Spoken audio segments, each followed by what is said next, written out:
رہے ہیں قافلے پھر یا نبی،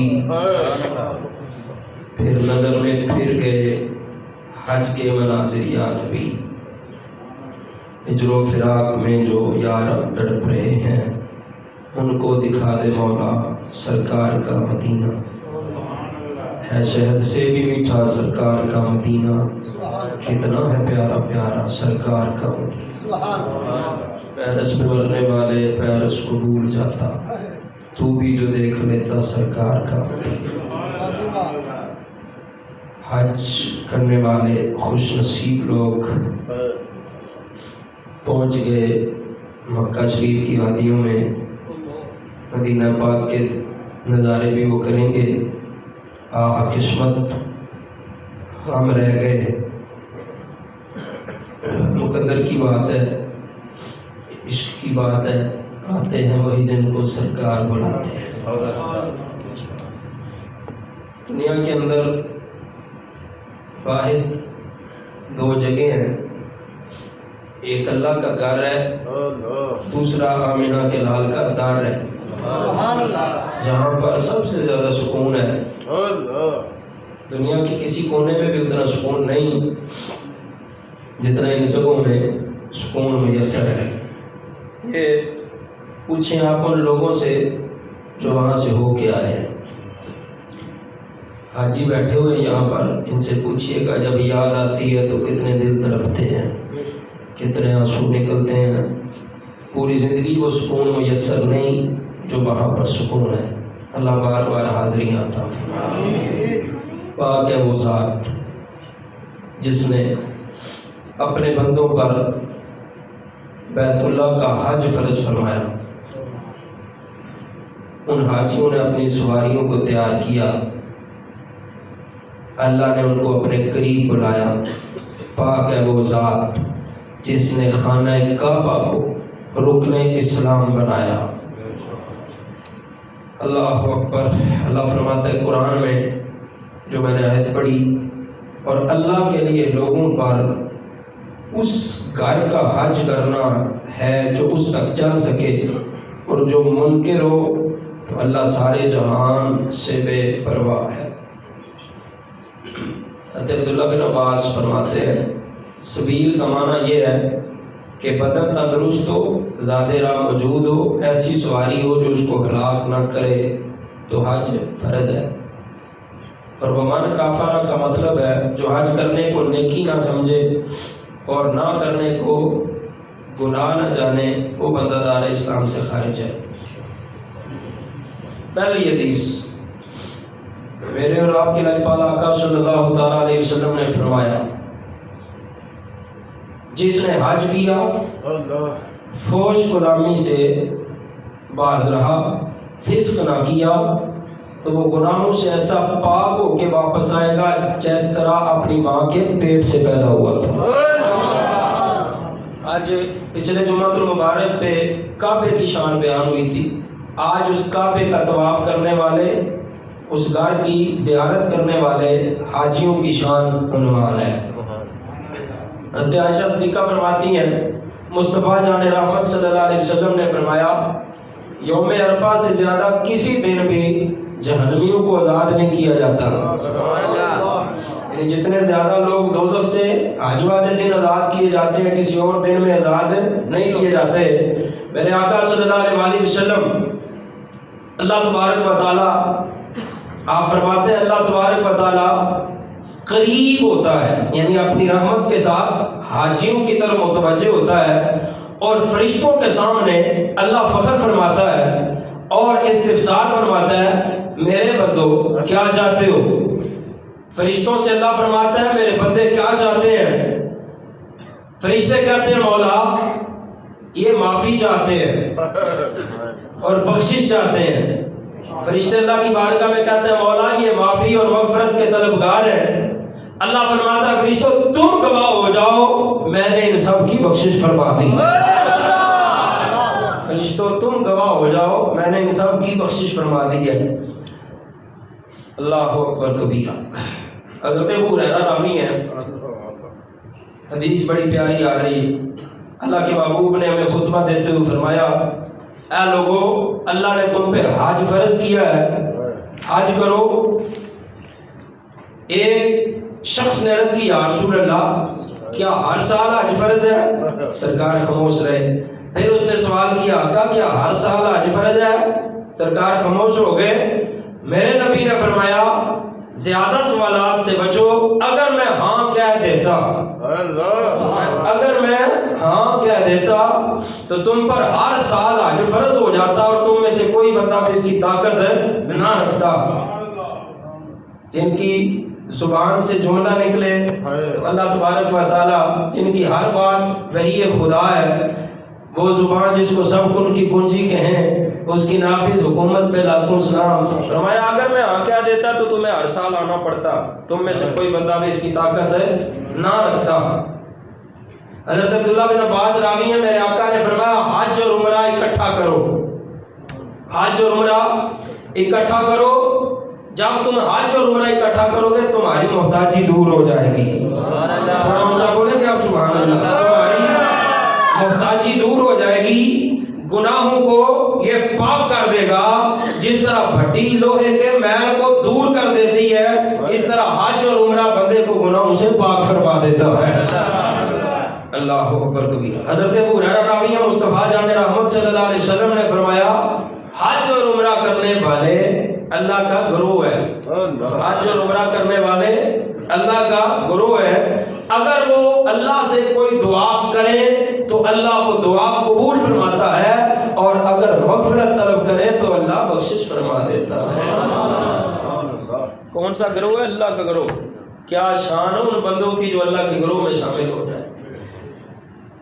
ایک روایت کے اندر ہے حج اور عمرہ کرنے والے اللہ کا گروہ ہیں، اگر وہ اللہ سے کوئی چیز مانگیں تو وہ عطا کرتا ہے، اگر اللہ سے مغفرت طلب کریں تو بخش دیتا ہے، اگر وہ دعا کریں تو قبول فرما دیتا ہے، اگر کسی کے بارے میں سفارش کرے تو اللہ ان کی سفارش بھی قبول فرما دیتا ہے۔ یہ حج اور عمرہ کرنے والوں کی نرالی شان ہے۔ حضرت ابو ہریرہ رضی اللہ تعالیٰ عنہ سے مروی ہے، مصطفیٰ جان رحمت صلی اللہ علیہ وسلم نے فرمایا ایک عمرہ دوسرے عمرہ کے درمیان جو گناہ ہوتے ہیں ان کا کفارہ ہے، اور حج مبرور جو حج قبول ہو جائے اس کی جزا جنت ہے۔ علماء فرماتے ہیں حج مبرور وہ ہے جس کے بعد گناہ نہ ہو۔ حج مبرور کون سا حج ہے؟ جس کے بعد گناہ نہ ہو۔ حضرت فضیل بن عیاض نے ایک حاجی سے فرمایا اے حاجی، بلا شبہ اللہ حاجی کے عمل پر نور کی مہر لگا دیتا ہے، لہذا تو اس سے بچ کے اللہ کی نافرمانی کر کے اس مہر کو توڑ دے۔ جب تو حج کرے گا تو اللہ سارے گناہ معاف فرما دے گا۔ مصطفیٰ جان رحمت صلی اللہ علیہ وسلم کی خدمت اقدس میں حضرت سیدنا ابو رزین عقیلی آپ حاضر ہوئے، عرض کی یا رسول اللہ میرے ماں باپ بوڑھے ہیں، حج کی استطاعت نہیں رکھتے، تو آپ نے ارشاد فرمایا اپنے ماں باپ کی طرف سے بھی حج عمرہ ادا کرو، اپنے ماں باپ کی طرف سے حج اور عمرہ ادا کرو۔ ام المومنین حضرت عائشہ صدیقہ مومنوں کی ماں رضی اللہ تعالیٰ عنہا آپ فرماتی ہیں میں نے عرض کی یا رسول اللہ کیا عورتوں پر بھی جہاد فرض ہے؟ جہاد لڑ تو بندے ہی سکتے ہیں، کیا عورتوں پر بھی جہاد فرض ہے؟ تو آپ نے فرمایا ہاں ان پر ایسا جہاد ہے کہ جس میں انہیں لڑنا نہیں پڑتا، عورتوں پر ایسا جہاد ہے جس میں انہیں لڑنا نہیں پڑتا۔ یا رسول اللہ وہ کیا؟ فرمایا وہ حج اور عمرہ ہے، یہ حج اور عمرہ عورتوں کا جہاد ہے۔ حضرت عبداللہ بن عمر سے مروی ہے کہ انصاری بندہ حضور کی بارگاہ میں آیا، کہنے لگا یا رسول اللہ، اچھا آپ کی توجہ ہوئی نا تو آپ کو مجھے کہنا نہیں پڑے گا، اونچا بولے سبحان اللہ۔ حضور علیہ السلام کی بارگاہ میں انصاری بندہ آیا، آ کے کہنے لگا یا رسول اللہ چند اشیاء کے متعلق میں آپ سے سوال کرنا چاہتا ہوں۔ میرے آقا نے فرمایا بیٹھ جاؤ۔ تھوڑی دیر کے بعد قبیلہ ثقیف کا آدمی آیا اور حاضر ہو کے بیٹھ گیا، کہنے لگا یا رسول اللہ چند اشیاء کے متعلق سوال کرنا چاہتا ہوں۔ میرے آقا نے فرمایا ثقیف کی قبیلے کے بندے تو بعد میں آیا ہے، انصاری تجھ پہ سبقت لے گیا ہے۔ اب انصاری کی طرف حضور متوجہ ہوئے، انصاری نے عرض کی یا رسول اللہ صلی اللہ علیہ وسلم یہ جو ثقیف قبیلے کا بندہ ہے آپ یہ مجھ سے زیادہ حقدار ہے کہ یہ بڑا لمبا سفر کر کے آیا، آپ اسی سے ابتدا کیجئے۔ میرے آقا پھر اس ثقیف قبیلے والے بندے کی طرف متوجہ ہوئے اور فرمایا اگر تم چاہو تو اپنے سوال خود بیان کرو، اور اگر تم چاہو تو تمہارے سوال بھی میں بتا دیتا ہوں، جواب بھی میں بتا دیتا ہوں، تمہارے سوال بھی میں بتا دیتا ہوں اور تمہارے جواب بھی میں بتا دیتا ہوں۔ اللہ اکبر، کیا شان علم غیب مصطفیٰ، حضور علیہ الصلوۃ والسلام کے علم غیب کی کیا شان۔ فرمایا چاہو تو تمہارے سوال بھی میں دے دیتا ہوں اور جواب ان کے بھی میں عطا کر دیتا ہوں۔ کہنے لگا یا رسول اللہ صلی اللہ علیہ وسلم، جو میں پوچھنے آیا ہوں آپ اگر خود ہی بتا دیں تو یہ اور لطف والی بات ہو جائے گی، اگر آپ خود ہی بتا دیں یہ زیادہ حیران کن ہے۔ آپ نے فرمایا تیرا سوال تھا کہ رکوع، سجود اور نماز اور روزے کے متعلق پوچھنے آئے ہو۔ اس نے عرض کی اس ذات کی قسم جس نے آپ کو نبی حق بنا کے بھیجا ہے، آقا میرے یہی سوال تھا، یہی سوال تھا۔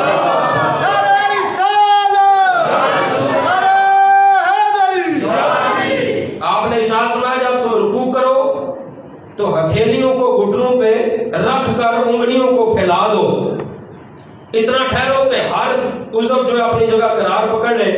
سجدہ کرتے وقت اپنی پیشانی کو اس طرح جماؤ اور سجدے کے اندر چونچ نہ مارو، یعنی فوراً سجدہ کر کے واپس نہ آ جاؤ، دن کے اول آخر میں نماز ادا کرو۔ عرض کی یا نبی اگر میں ان کے درمیان وقت پاؤں تو آپ نے ارشاد فرمایا اس وقت نماز پڑھ لو، ہر مہینے کی 13، 14، 15 تاریخ کا روزہ رکھو، رات کے پہلے حصے میں آرام کرو، درمیان میں قیام کرو، آخر میں پھر سو جاؤ۔ اگر تم درمیان سے آخر تک جاگتے رہو تو بھی نماز پڑھتے رہو۔ وہ بندہ اٹھ کے کھڑا ہو گیا، پھر آقا صلی اللہ علیہ وسلم انصاری کی طرف متوجہ ہوئے اور فرمایا اگر تو چاہے تو اپنے سوال بیان کر، اگر تو چاہے تو سوال بھی ہم بتا دیتے ہیں، جواب بھی ہم بتا دیتے ہیں۔ وہ انصاری بتا کہنے لگا یا رسول اللہ صلی اللہ علیہ وسلم اگر آپ ہی سوال بتا دیں تو کیا شان ہے، ان سوالوں کا جواب بھی عطا فرما دیں تو یہ اور لطف کی بات ہو جائے گی۔ مصطفیٰ جان رحمت صلی اللہ علیہ وسلم نے فرمایا تم یہ پوچھنے آئے ہو حاجی کے لیے کتنا اجر ہے؟ ہمارا سوال یہ ہے حج کرنے کا کتنا ثواب ہے، جب وہ گھر سے نکلے وقوف عرفہ کا کتنا ثواب ہے، یہ بھی تیرا سوال ہے۔ رمی جمار شیطان کو کنکریاں مارنے کا اجر کیا ہے، حج کے اندر حلق کروانے کا اجر کیا ہے، آخری طواف کرنے کا ثواب کیا ہے۔ اس نے کہا اس ذات کی قسم جس نے آپ کو نبی حق بنا کے بھیجا ہے۔ میرے یہی سوال تھے، میرے یہی سوال تھے۔ میرے آقا صلی اللہ علیہ وسلم نے فرمایا جب حاجی بندہ گھر سے نکلتا ہے تو اس کے ہر قدم کے بدلے ایک نیکی لکھی جاتی ہے۔ اللہ یا اونچا بولے اگلے سال چلا جائے، اس سال تے ہو نہیں سکتا۔ اللہ اکبر کبیرہ۔ حاجی جب گھر سے نکلتا ہے ہر قدم میں ایک نیکی لکھی جاتی ہے، حاجی جب گھر سے نکلتا ہے ہر قدم پہ ایک گناہ مٹا دیا جاتا ہے، ہر قدم پر ایک گناہ بخش دیا جاتا ہے۔ وقوف عرفہ کے وقت اللہ آسمان دنیا پہ اپنی شیان شان تجلی فرماتا ہے اور فرماتا ہے او میرے غبار آلود اور پراگندہ سر بندوں کو دیکھو، گواہ ہو جاؤ میں نے ان سارے کے گناہوں کو معاف فرما دیا ہے، میں نے ان سب کے گناہوں کو بخش دیا ہے۔ اگرچہ بارش کے قطروں ریت کے ذروں کے برابر ہوں اور جب وہ جبروں پر کنکریاں مارتا ہے تو کوئی نہیں جانتا اس کا اجر کیا ہے، یہاں تک کہ روز قیامت اس کو پورا بدلہ دیا جائے گا، اور جب بندہ آخری طواف کرتا ہے تو وہ گناہوں سے ایسا پاک ہو جاتا ہے جس طرح اس کی ماں نے اسے جنت۔ صلی اللہ علیہ وسلم حاجیوں کی شان ہے، جب حج کرتے ہیں تو گناہوں سے نکل جاتے ہیں۔ حضرت سیدنا شبلی رحمۃ اللہ علیہ فرماتے ہیں حج کے 2 حروف ہیں، ایک ہے ہا، دوسرا ہے جیم۔ ہا سے مراد حلم، جیم سے مراد جرم۔ ہا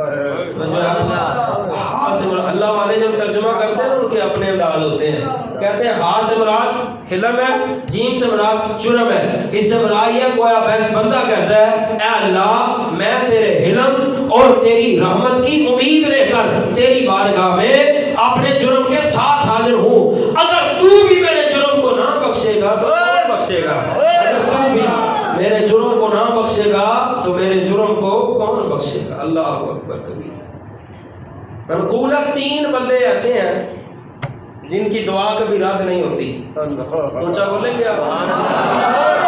3 بندے ایسے ہیں جن کی دعا کبھی رد نہیں ہوتی۔ پہلا روزہ دار، افطاری سے پہلے سحری سے لے کے افطاری تک اس دوران کوئی بھی دعا مانگے اس کی دعا رد نہیں ہوتی۔ دوسرا مریض، بیماری آئی ہے جب تک تندرست نہیں ہو جاتا، جتنی دیر بیمار ہے اس سے دعا کروایا کرو، بیمار ہے اس کی عیادت کرو، جا کے اس سے دعا کرواؤ، جتنی دیر تک وہ بیمار ہے اس کی دعا قبول ہوتی ہے۔ اور تیسرا حاجی،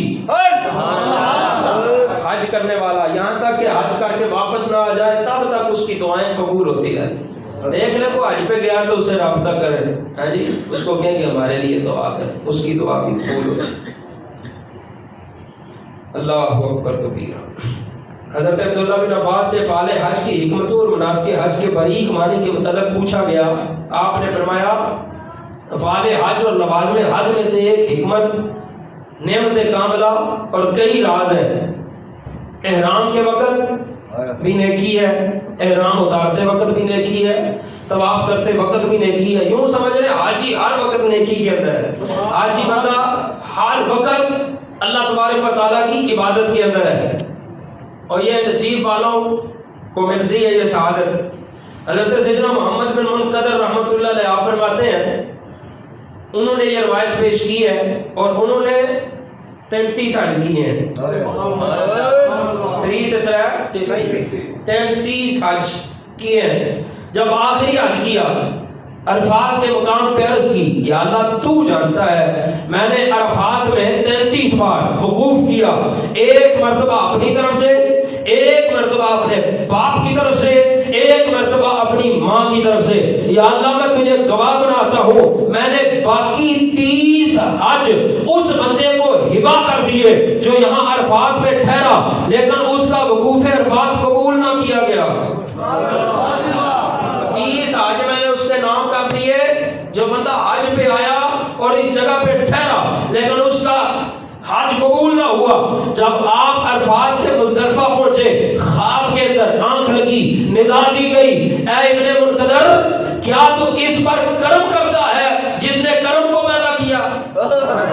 کیا تو مجھ پر احسان کرتا ہے جس نے تجھے پیدا کیا؟ کیا تو مجھ پر کرم کر رہا ہے جس نے خود تجھ پر کرم کیا؟ سمجھنے والا بولے گا اونچا سبحان اللہ۔ آپ کو غیب سے آواز آئی تو اس ذات پہ کرم کرتا ہے جس نے تجھ پر کرم کیا، یا جس نے کرم پر کرم کیا، جس نے کرم کو پیدا کیا؟ کیا اس پر سخاوت کرتا ہے جس نے سخاوت کو پیدا کیا؟ حالانکہ اللہ تجھ سے فرماتا ہے مجھے اپنی عزت اور جلال کی قسم میں نے وقوف عرفات کرنے والوں کو عرفات پیدا کرنے سے 2000 سال پہلے ہی بخش دیا تھا۔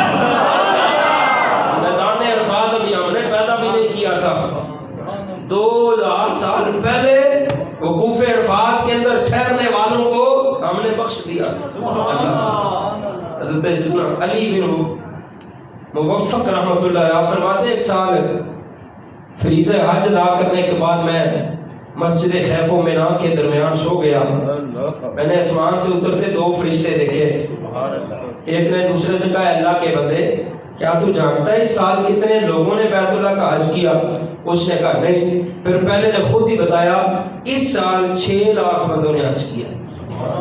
پھر اس نے پوچھا کیا تو جانتا ہے کتنے افراد کا حج قبول ہوا؟ اس نے جواب دیا نہیں۔ تو اس نے بتایا کہ اس بار صرف 6 بندوں کا حج قبول ہوا ہے۔ 6 لاکھ بندوں نے حج کیا اور قبول کتنے بندوں کا ہوا ہے؟ 6 بندوں کا حج قبول ہوا ہے۔ پھر وہ دونوں فضا میں پرواز کر گئے۔ میں بیدار ہوا اس حال میں، ڈر رہا تھا۔ میں نے کہا ہائے افسوس، میں ان 6 لاکھ میں سے کہاں ہوں گا؟ 6 لاکھ بندہ ہو اور 6 بندوں کا حج قبول ہو، میرا کس طرح قبول ہوا ہوگا؟ جب میں عرفات کے وقوف عرفات کے اندر میں ٹھہرا، مزدلفہ میں رات گزاری، انہی 2 فرشتوں کا دوبارہ اللہ نے دیدار عطا فرمایا۔ انہی 2 فرشتوں کو دوبارہ دیکھا کہ وہ حسب عادت آسمان سے اترے ہوئے ہیں۔ ایک نے دوسرے کو سلام کیا اور کہا اللہ کے بندے کیا تو جانتا ہے تیرے رب نے اس رات میں کیا فیصلہ کیا ہے؟ اس نے کہا نہیں۔ تو پہلے نے بتایا اللہ نے ان 6 مقبولین میں سے ہر ایک کی وجہ سے 1-1 لاکھ کو بخش دیا. ان 6 کی وجہ سے 1-1 لاکھ کو بخش دیا اور سارے 6 لاکھ بندوں کا حج قبول فرما لیا. پھر میں بیدار ہو گیا. مجھے اتنی خوشی تھی کہ جس کو اللہ کے سوا کوئی نہیں جانتا، کیونکہ تمام حجاج کا حج قبول فرما لیا گیا اور جود و کرم سے نواز دیا گیا اور کسی کو بھی بدبخت نہ رکھا گیا، سب کو عطا کر دیا گیا. حضرت اللہ کی بنیاں حضرت سیدتنا رابعہ بصریہ، آپ نے بڑے حج کیے، ننگے پاؤں پیدل بیت اللہ کا حج کیا. اللہ ان کو جو بھی کھانا عطا فرماتا اس کو اثار کر دیتی. کعبہ مشرفہ پہنچتے بے ہوش ہو گئیں، بھوک سے نڈال ہو گئیں. ہوش میں آنے کے بعد اپنے چہرے کو، اپنے رخسار کو بیت اللہ شریف پہ رکھ کے عرض کی، یہ تیرے بندوں کی مولا پناہ گاہ ہے، یہ کعبہ، یہ بیت اللہ تیرے بندوں کی پناہ گاہ ہے، تو ان سے محبت کرتا ہے. اب تو آنکھوں میں آنسو بھی ختم ہو گئے کہ مولا اب تو آنکھ میں آنسو بھی کوئی نہیں رونے کے لیے، آنسو بھی ختم ہو گئے، بھوک سے نڈال ہے. پھر طواف کیا. پھر صحیح کرنے کے بعد جب وقوف عرفہ کا ارادہ کیا تو حائضہ ہو گئی.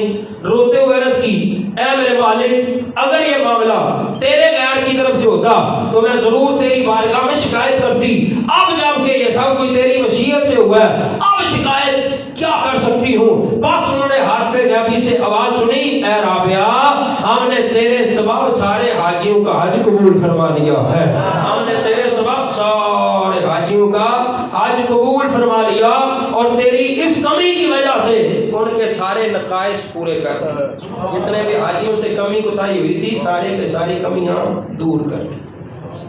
وہاں پیارا کعبہ، یہاں سبز گنبد، وہ مکہ بھی میٹھا تو پیارا مدینہ.